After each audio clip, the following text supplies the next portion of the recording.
Welcome to the awareness program. We will be discussing the heinous crime of sexual grooming, a vile and criminal act that is perpetrated against vulnerable young people of all ages and all races.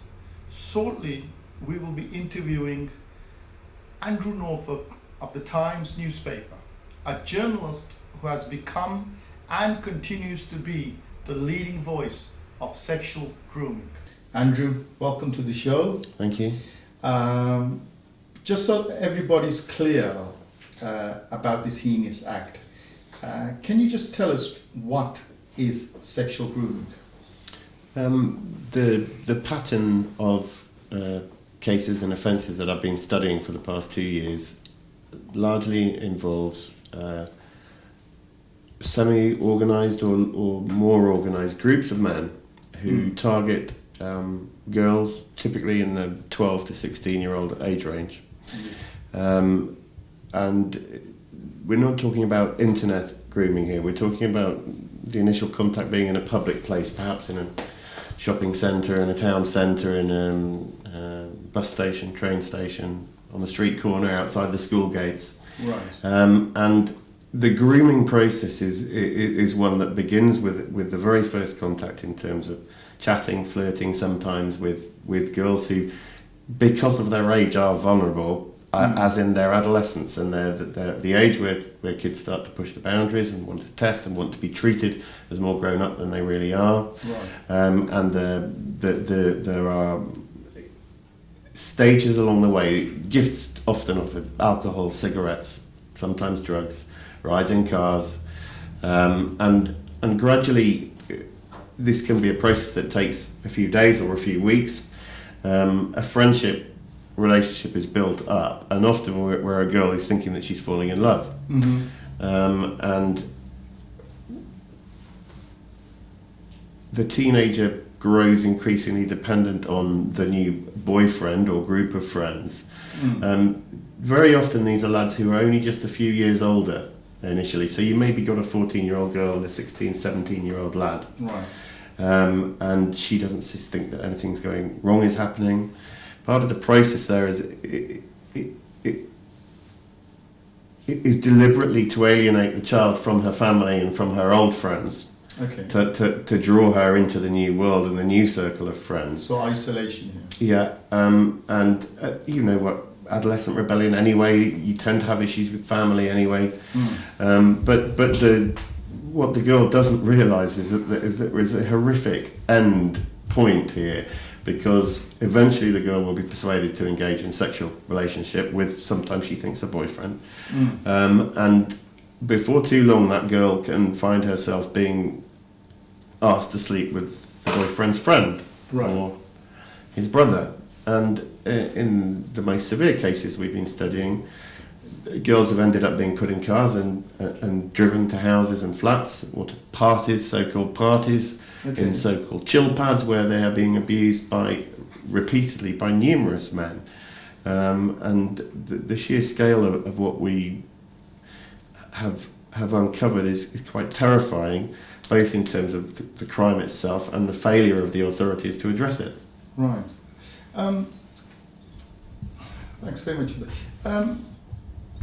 When, Andrew, and how did sexual grooming come to your attention, and say what prompted you to investigate this phenomenon? The very first time I heard about this was in 2003, 9 years ago. I had just come back to Yorkshire. I live in Leeds. From London, and a Labour MP for Keighley in West Yorkshire, Anne Cryer, became the first mainstream politician to raise concerns, and she had been approached by parents in Keighley.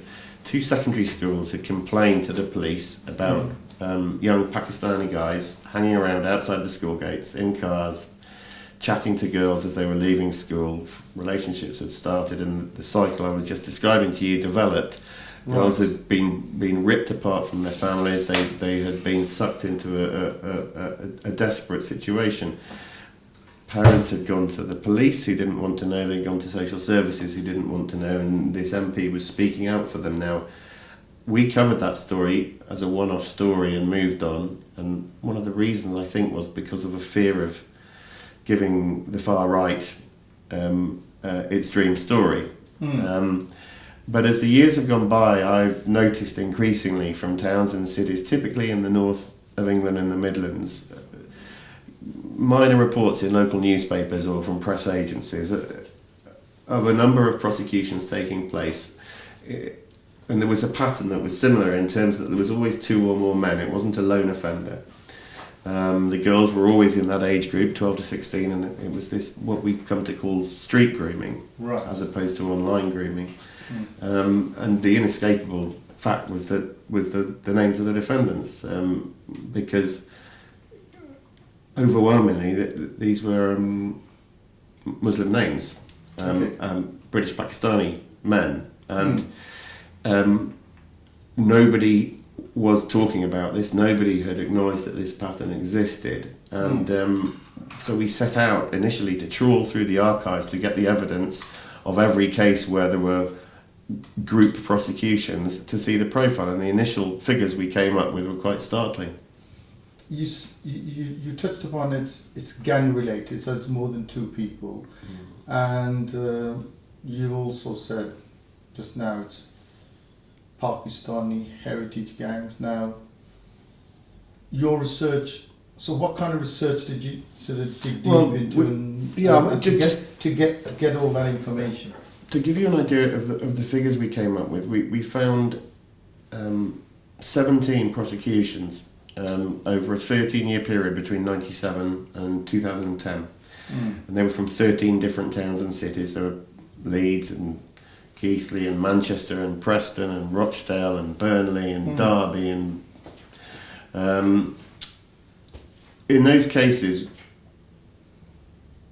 56 men had been found guilty of offences. There were 3 white guys, 53 Asian names, but of those 53 names, 50 of them were Muslim names. You know, the white guys, were they working with gangs or were they lone offenders? One of the learning curves I've gone on with this is we started off talking about gangs. We don't really use that word gangs anymore. We use groups because these are not criminal gangs in the way one would normally associate organised crime groups. Okay. These tend more typically to be a group of friends, a group of work colleagues, relatives, who in other areas of their life appear perfectly respectable sometimes. So there is a particular focus on certain types of work, takeaway food premises, right, taxi firms,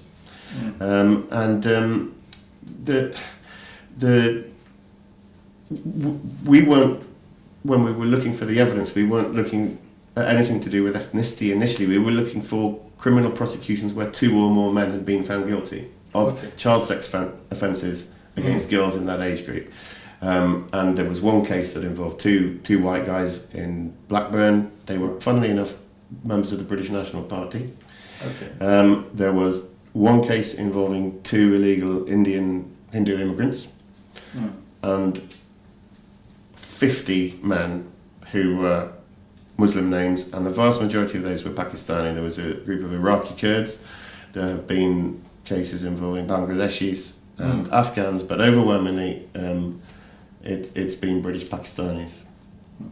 So, when you initially done your research into grooming, you've mentioned the northern side of England. Is this where your research was predominantly researched? It's a good question because it's not. We were looking across the whole country, and yet we didn't find any cases further south than Birmingham.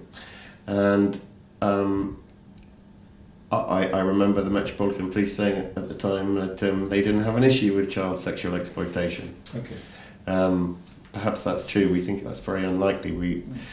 Because of the sensitivity of this subject, for obvious reasons, we felt we could only start by looking at the evidence that was there in the form of prosecutions, rather than what might be hidden in terms of cases that haven't yet come to light. That's what's then become my work more in the last 2 years. Clearly, in terms of prosecutions, that had not been happening. Investigations had not been taking place down in the south. There may be possible reasons in terms of a different profile of the communities involved up here, possibly being more conservative in terms of their attitudes. But I think it's equally likely that none of the authorities have looked hard enough. Yeah, but is it fair to say that because a lot of the findings were, say, from Birmingham up to the north, predominantly these areas, Yorkshire, and have more Pakistani origin people, so the crime would be more related to the Pakistani community. Is that what we're finding? Or? Well, London has a very, very large Pakistani community as well, and that doesn't seem to have been a single group prosecution there. I mean, one thing it's really important to say, to be absolutely clear about here, is that when you look at child abuse as a whole, right, the vast majority of offenders are white men acting on their own, typically. And if you look at particular models within that, if you look at abuse against prepubescent children, if you look at abuse where the victims are boys, abuse within the family, institutional abuse, every time it's white men. And overwhelmingly on the internet, for example, cases of internet grooming, there is something very stark about this model that sets it apart. And one of the factors in that is the collective nature of what is going on, is the sense that the idea of grooming and using a 13-year-old girl and passing her around your brothers and your uncles or your mates at work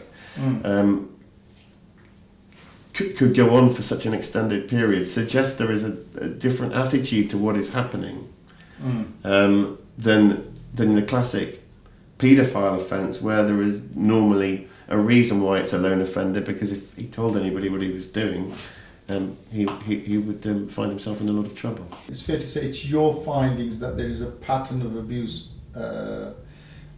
emerging from all these grooming cases that you've studied, that they're predominantly Pakistani Muslim gangs targeting non-Muslim girls. Is that fair to say? That? Again, I won't say gangs, I'll say groups of Pakistani groups, targeting groups of girls. Yeah. And they're predominantly from the Pakistani.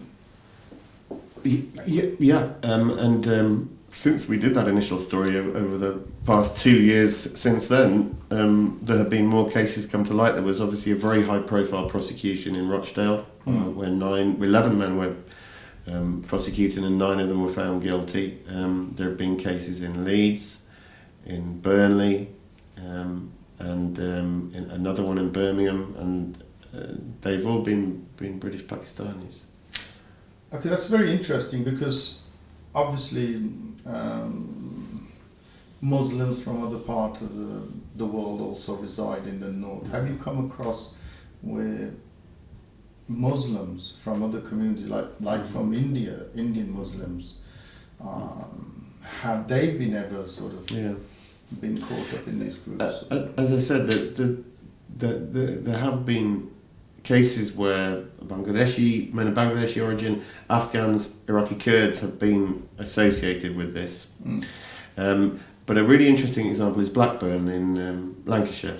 Okay, that's... Blackburn's Islamic population splits almost 50-50 between Gujarati Indian Muslims and Kashmiri Pakistani Muslims.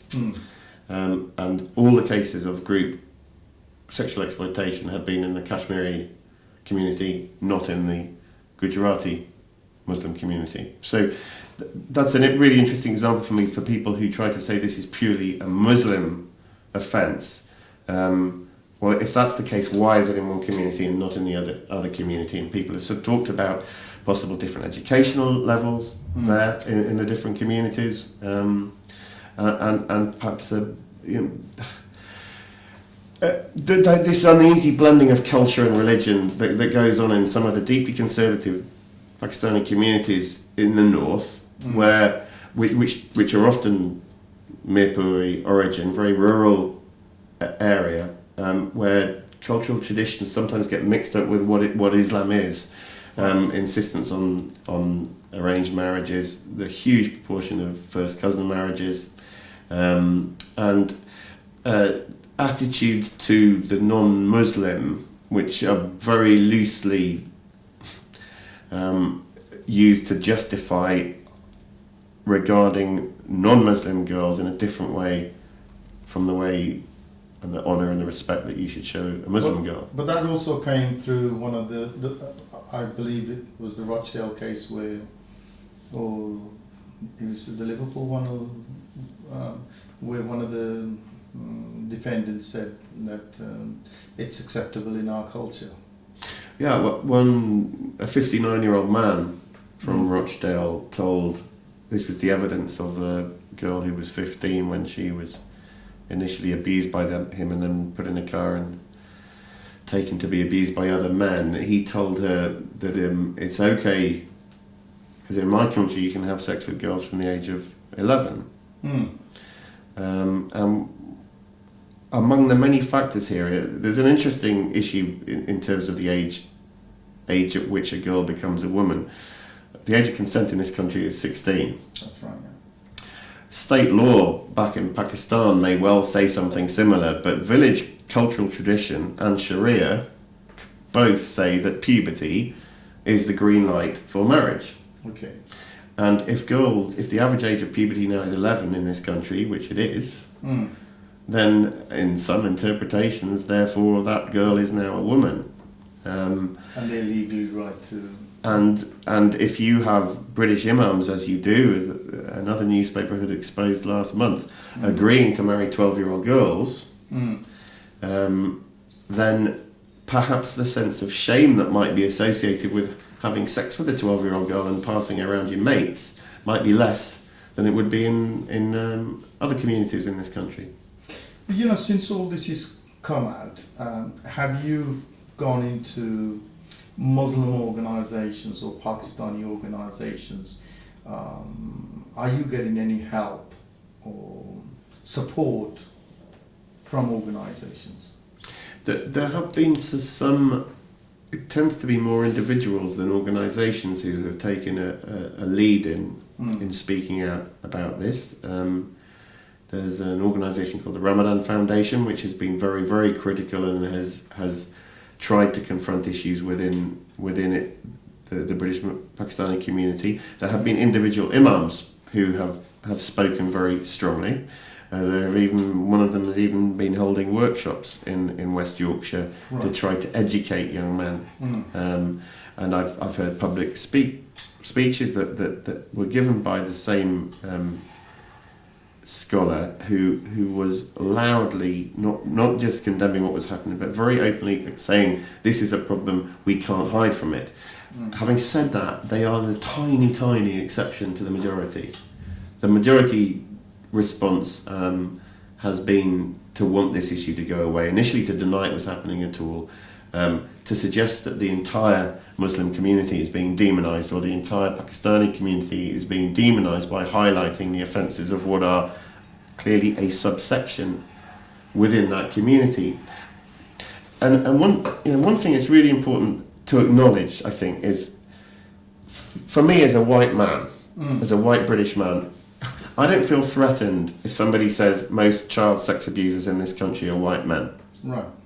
It's a different issue when you are from a minority group and you feel you're already under the cosh for all sorts of things that have got nothing to do with sexually abusing young girls, for terrorism and other issues. Right. I accept how hard that is, but as long as the instinctive response is just blanket denial or looking to blame somebody else, I don't think we're ever going to get to grips with this. Okay, so the community side is a bit muted or silence. Do you generally feel that across the board, even at our government level or in the law enforcement agencies, the police or the social services, are they sort of muted in this as well, the silence? And is that why this kind of thing has gone on for a long time? I think you're absolutely right that for far too long, for many years, there was a growing awareness of what was happening and an absolute refusal to acknowledge it, partly because of, I think, ignorance, partly because of the terror of venturing into such a cultural minefield. When we started researching this just over 2 years ago now, nobody would speak to me. Government, police forces, local authorities, social services departments, charities that were working with children. that's changed quite a lot in the last 2 years. Within a few days of our first story, there was a government-ordered national inquiry. There's a second one and now a third one underway. A new national action plan has been launched, and changes are underway. Andrew, why would that be? I mean, was it that they just didn't want to look at the findings that you find, and they found you threatening, or? I think they were scared. I initially, if you go back, and I've now had access to papers that from one particular part of the country that go back over a decade, showing that here was this is Rotherham in South Yorkshire. Here was an area where, going back to at least 1996, in fact, concerns were raised about young vulnerable girls being targeted by men. Actually, a group of men from one particular family, British Pakistani family. A Home Office funded research project comes out in 2002 and says 56 girls have links to 3 brothers from one British Pakistani family. 18 of them call one of them their boyfriend. Nearly all of them, of those 18, made pregnant by him. Right. And there you have the names of the men and of the children, and you watch the years go past, and they hold meetings quietly, internally. They write reports to each other, the police and social services. They never acknowledge publicly what's happening, and they don't do anything to stop it. Now, I can perhaps excuse in the early years what on earth is going on here sort of attitude, right, but not more recently. There was a terror of somehow giving anybody else the right to come back and say, you are racialising this crime. Okay. This is crime, full stop, black and white. You can't say that this is one particular community that has an issue. And I think increasingly people are realising that was the wrong attitude. What's the earliest case that you've ever dug up? The oldest case? The first example that fits the pattern I've been studying is 1991, which is now 21 years ago, and it was in Bradford. Okay. And these were 3 girls from 3 children's homes in Bradford, who were being collected by men in cars, taken in the early evening, taken out to flats and houses where men were having sex with them, and they were being dropped back at the children's home towards the end of in the early hours of the morning. And it became known internally at the council. There was a minor scandal internally. There was an investigation. Nobody was held to account. As I now know, having spoken to somebody who was intimately involved in that investigation, these were all British Pakistani men doing this. That was never made public at the time. Bradford then set up the very first specialist project in the country in 2002 to deal with sexually exploited children 20 years ago, and to this day, in 20 years, there has not been a single prosecution of a group of men from the city of Bradford for these type of offences, and I pretty good reason to believe that Bradford has a big, if not bigger, problem than any other city in Britain. But why do you think that is? Why? Yeah. Well, we've just been talking about the difficulties in terms of a fear of being seen to target a community. But in terms of prosecutions, one of the difficulties is you cannot get over the difficulty of if to have the best chance of a prosecution, you need the victim to be willing to talk about what happened.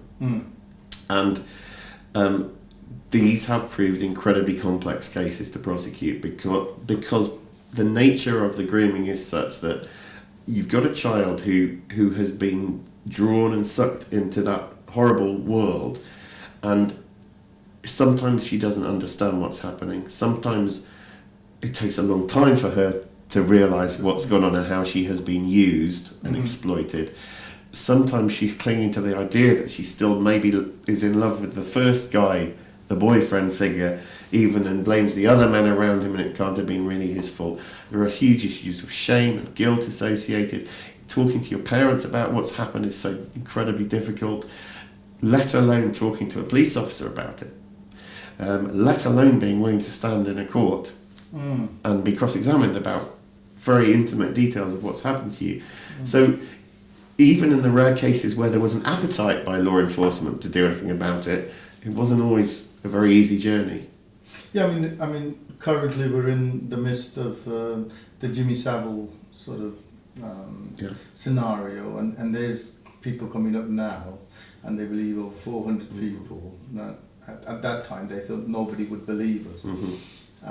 Is that what we're getting from the young children that are coming through now? That at that time nobody would believe them, or they went to the police and nobody took them seriously. So that's clearly part of it. I think that the Savile thing, the issues there are slightly different. Because you're going back even more decades. You're going back to the 60s and the 70s and the 80s, and attitudes. The whole understanding of child abuse was totally different from where we are today. There was a sort of horrible attitude of these things happen, and obviously through his position, he was a very powerful figure. Who was revered in some cases, and certainly was in a position to get away with what he did in a way that perhaps the man in the street wouldn't have been. But girls feeling nobody would believe them is perhaps one issue, because to be honest, when you study some of these cases, it is difficult to believe that any human being could do to a child what some of these men have done to these children. When you read about a girl being put drunk in her bedroom and 25 men arriving in cars and taxis and queuing on the stairs and outside her bedroom, one after the other, that may be a factor, but I think the hurdle is to start talking about it in the first place. So whether it's because you didn't think anybody would believe you, or you were just so ashamed or so confused. I give you another example, if I may. Okay. This was a 13-year-old girl who had been groomed and befriended by one lad, and then a group of friends, and one night, this girl was a virgin. She'd never even had a boyfriend. Right. And one night he turns. They're in an open market stall area at night. She's brutally raped by this man with a friend of his holding her hands down at the top, with a group of his mates laughing. Some of them filming it on their mobile phone. That night, as she has now described to me, she was so confused that she wondered whether, is the reason I'm upset because I've lost my virginity? Is this what it's like when you lose your virginity? You feel upset? Well, no. Now she realises, actually, I'd been brutally raped. I had blood all over my coat. There'd been a group of men leering and laughing at me, and she could not tell anyone. And these were Pakistani group. And this was a group of young British Pakistanis. Yeah. The contempt for the girl, the child, among some of these men, and please let's be clear again, we are talking about a subsection. Yeah.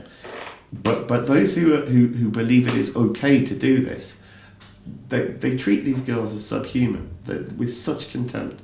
It's horrific, and most of these girls are white girls. This country is an 88% white country, but there really have been cases where, and I've spent time with one family with a British Sikh family, right, where it was their daughter who was targeted.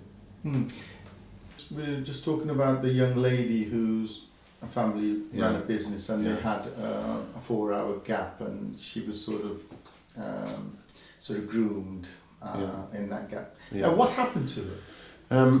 She was eventually raped on 4 separate occasions by one man while his friends were watching, and she broke down, eventually told her parents, who dialed 999 straight away. The police were called. She gave a lengthy 3-hour filmed interview to the police. And she was 14 at the time? She was 13 at the time. 13 at the time. She'd hidden her clothes in the bottom of her wardrobe because she was too ashamed to put them in the washing machine because then Mum would find out. So the police were given her clothes to take for forensic testing. Police booked them into a police station, then lost all the clothes. The girl and her family started getting threats from the man and his friends. They were threatening. They started driving around this little village where they lived, threatening that this girl was dead meat, threatening to rape her mother, threatening to burn their house down. and they felt they had so little support that in the end they withdrew the complaint. But 6 months later, she ended up sucked back into it again. They thought they'd moved her to a different school. They thought that she'd broken all contact, but such is the insidious nature of how these guys get their claws into you, is that she ended up staying in mobile phone contact with one of the boys, a different guy, 19-year-old. And 6 months later, she was put in a car, taken to a flat, put in a bedroom where 5 men, one after the other, went in and demanded sexual acts from her while the door was held from the outside. Again, this time, the family were determined that they would see justice for their daughter, and she gave another lengthy filmed interview. She named the men who had abused her. Right. They were arrested, and not a single one of them was charged with any offence whatsoever. She was 14 by then. One interesting thing in the middle of all that, part of that process, and it was in some of the papers I was able to see, was that this girl who was from this wonderful family started asking to go into care. Okay. And when I read that, I was very puzzled, because I got to know the family, and talking as she now reflects back now, she realises that this is something that the men were encouraging her to do. You know, your parents, they don't understand you, they don't love you, we're the ones that love you. But as I said to you, this kid was home at 8 o'clock every night. She never went missing overnight. They weren't getting enough access to their easy meat, to coin the phrase of Jack Straw. And a specialist project in the town where that girl lived drew together testimonies from a number of girls, and each of these kids had been encouraged by the men who were abusing them to ask to go into care. And as I now realise, as the girls now realise, the reason was because if they were in a children's home, or if they were in some sort of hostel, they were just an open door for these guys to come and pick up and take away for a few hours, overnight, for a couple of days, to take to different towns. Nobody was keeping so much of an eye on them anymore, and it seems to be a real tactic. So this pattern is across the... Well, it was certainly a tactic in that town, and I know of 2 others as well. So you know, certainly if your daughter starts asking that, I'd be very, very concerned about who's put that idea into her mind and why they've done that. You know, and do you feel during your research into this that a lot could have been done by the authorities when they had the information there, and we might have stopped so many girls going into this sort of situation? Yeah, I think an incredible amount more could have done. I think children's lives have been broken, families have been broken apart and shattered because of inaction. With the inaction, is it just partly the police, or? Well, social services had a terrible attitude to this as well. The Rochdale scandal, a review there afterwards showed that in 2007, 5 years before those men stood in court this year, social services had identified 50 girls aged from 11 to 16 with clear links to takeaway food premises and associated taxi firms.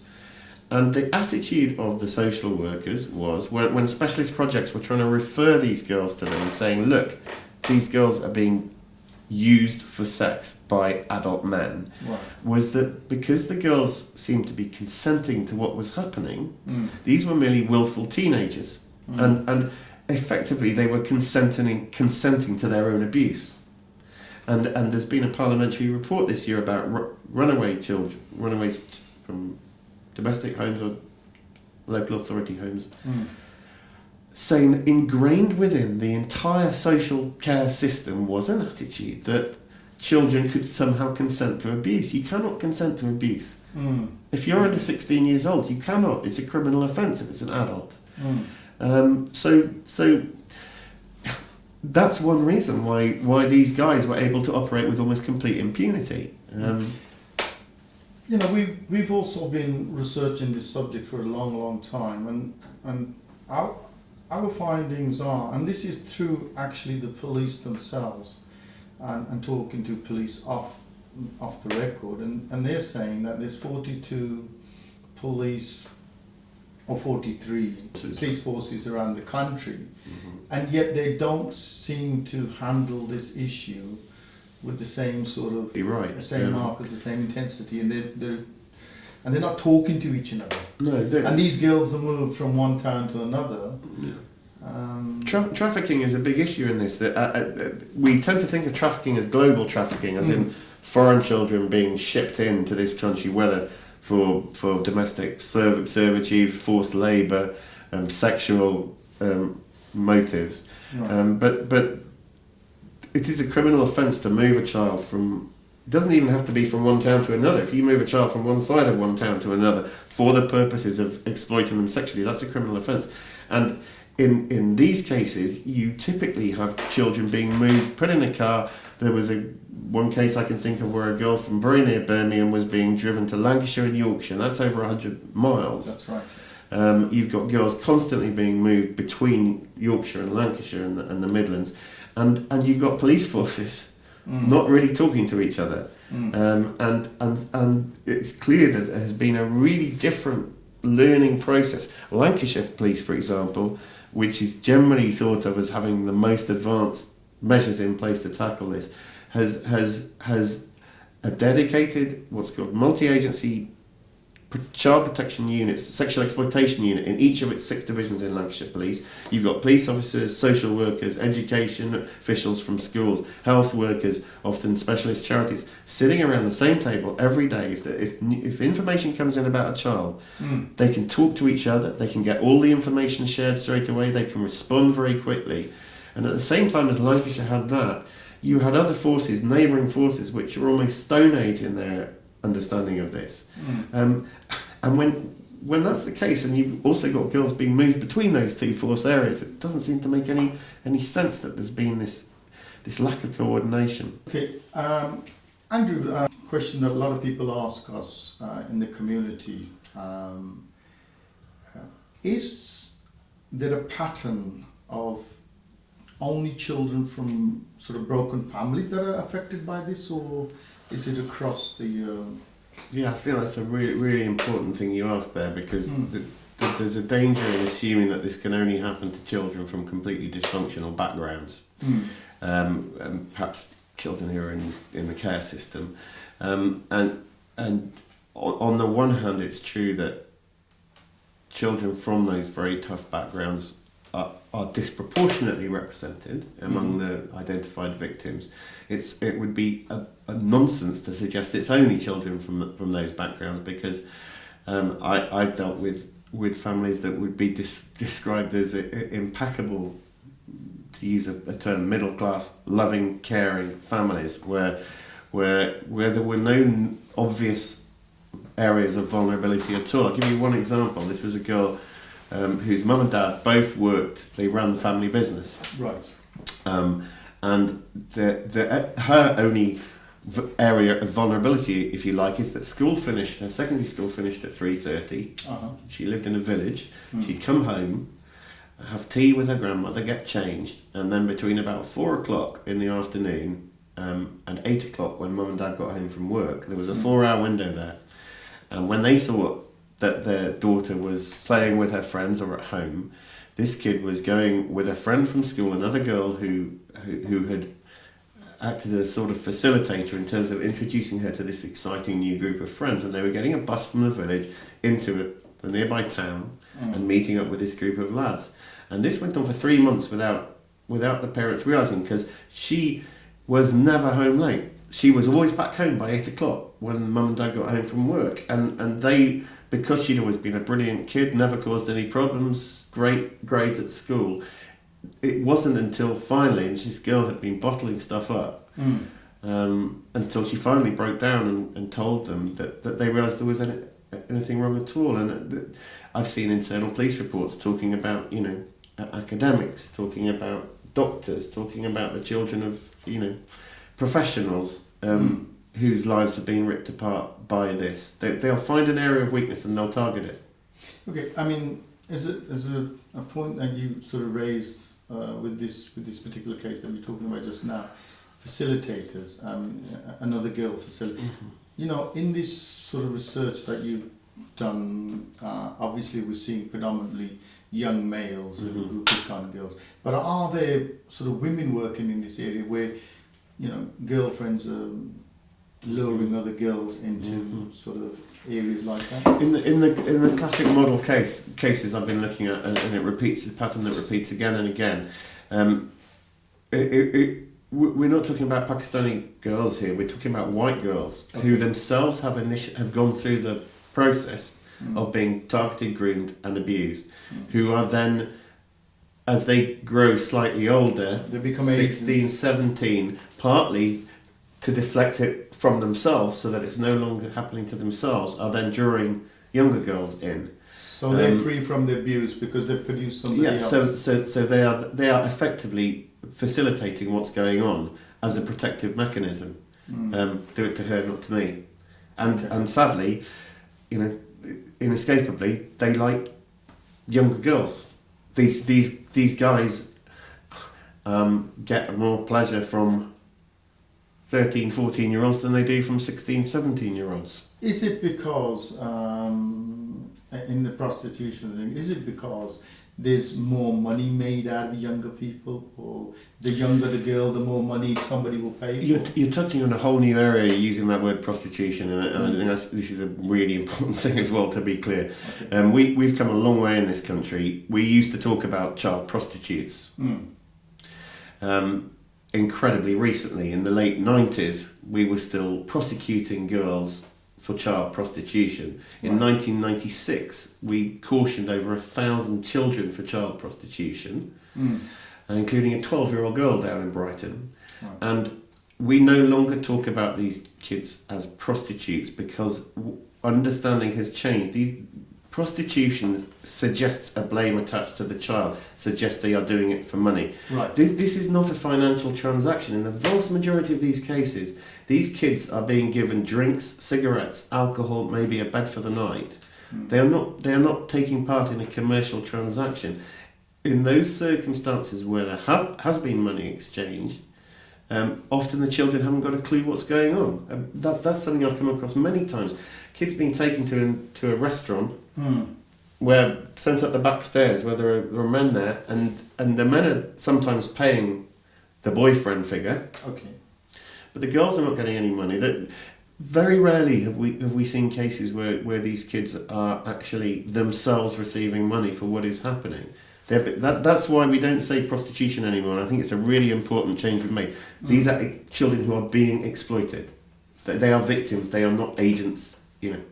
This is an awareness program that we do to make parents aware. Is there sort of signs that parents can pick up before the real abuse starts, where they can get to their child? It's so difficult that, because when you're talking about young adolescent kids, they can be surly with you anyway, because that's what kids are like at that age when they're testing those sort of boundaries.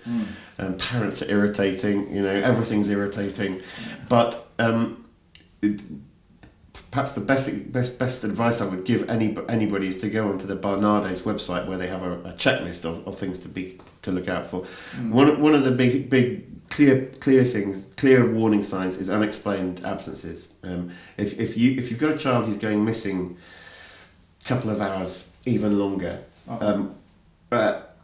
If you've got kids who are suddenly getting gifts and presents that you wouldn't normally expect them to have, mobile phones perhaps, which is another issue. Friends being talked about with nicknames perhaps is another warning issue, because a lot of these girls don't know the men's real names. They all use nicknames.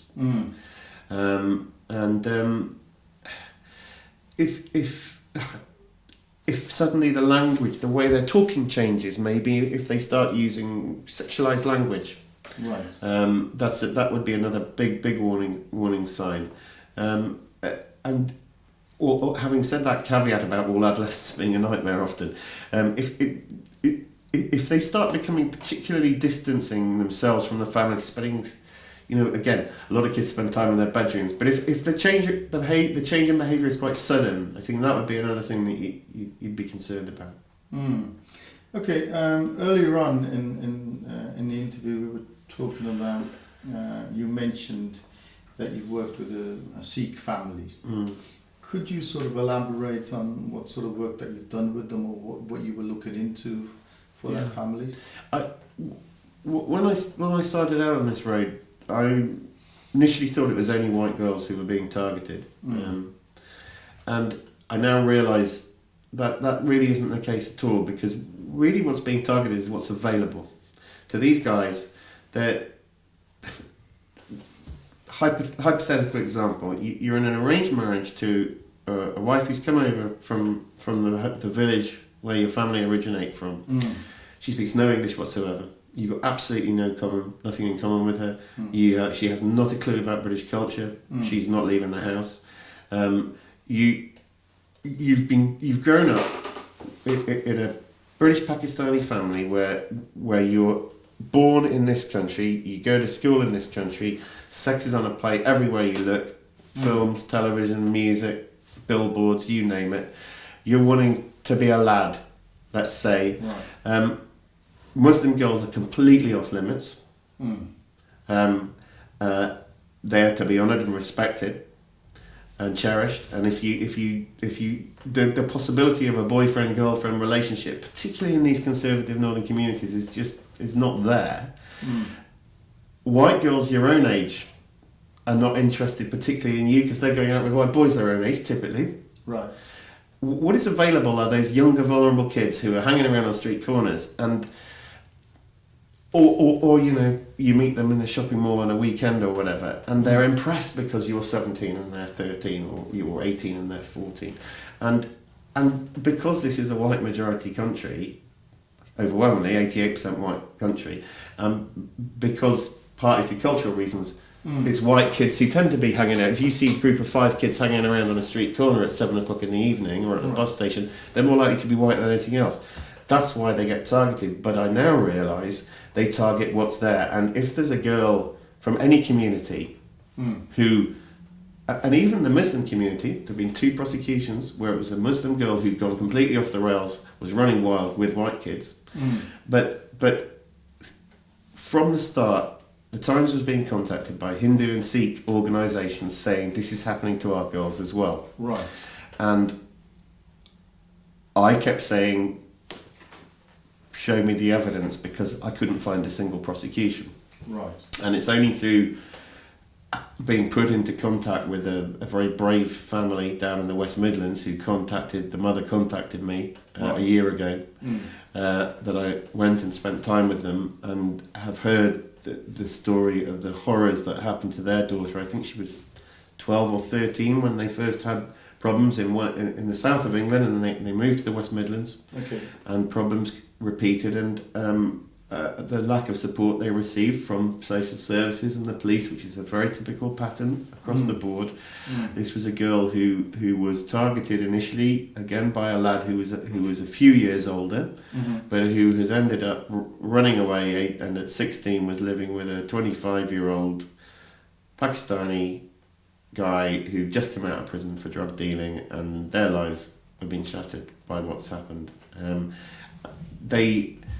The men who feel it is acceptable behaviour to do this, I believe, are just as likely to target Sikh and Hindu girls as they are to target white girls.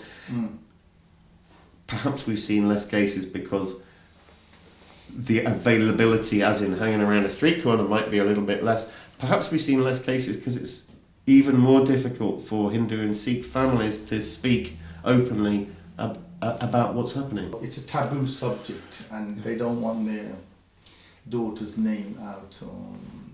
It's a shame factor.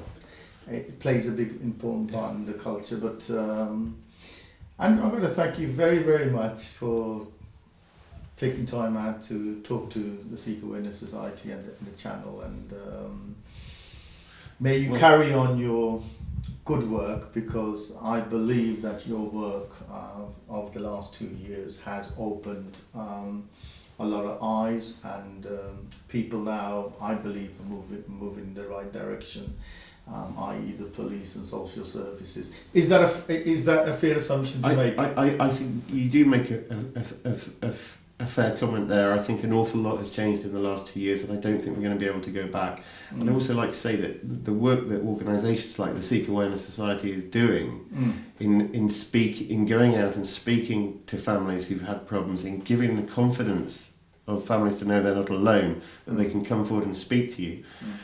It is absolutely invaluable work, and I do wish you the very best of success in the future. Thank you very much, and thank you very much for your time. Thank you. Waheguru ji ਕਾ ਖਾਲਸਾ ਵਾਹਿਗੁਰੂ ਜੀ ਕੀ ਫਤਿਹ. Today you've just heard Andrew Norfolk of the Times newspaper giving an interview on sexual grooming. ਅੱਜ ਤੁਸੀਂ sexual grooming ਦੇ topic ਦੇ ਉੱਤੇ Andrew ਨੋਰਫਕ ਜਿਹੜਾ leading journalist ਆ ਇਸ sexual grooming ਦੇ ਉੱਤੇ ਉਹਨਾਂ ਪਾਸੋਂ ਉਹਨਾਂ ਦੀ ਜਿਹੜੀ ਰਿਸਰਚ ਆ ਆਪ ਜੀ ਨੇ ਸਰਵਣ ਕੀਤੀ ਆ. ਸੋ ਸਾਧ ਸੰਗਤ ਜੀ ਐਜ਼ ਅ ਸੋਸਾਇਟੀ ਕਿ ਆਪਣਾ ਸਾਰਿਆਂ ਦਾ ਕਲੈਕਟਿਵ ਰਿਸਪੌਂਸਿਬਿਲਿਟੀ ਬਣਦੀ ਆ to uncover the facts and deal with the grim reality so that our children can be properly protected. ਇਹ ਸਾਰਿਆਂ ਦਾ ਫਰਜ਼ ਬਣਦਾ ਆਪਣਾ ਕਿ ਆਪਾਂ ਇਸ ਚੀਜ਼ ਨੂੰ ਅਨਕਵਰ ਕਰੀਏ ਅਤੇ ਅਨਕਵਰ ਕਰਕੇ ਇਸ ਚੀਜ਼ ਨੂੰ ਆਪਾਂ ਟੈਕਲ ਕਰੀਏ. ਆਪਣੇ ਬੱਚੇ our children ਇਹ ਸਭ ਤੋਂ ਵੱਡੀ ਆਪਾਂ ਨੂੰ greatest gift ਆ. They are our greatest gift and our greatest responsibility.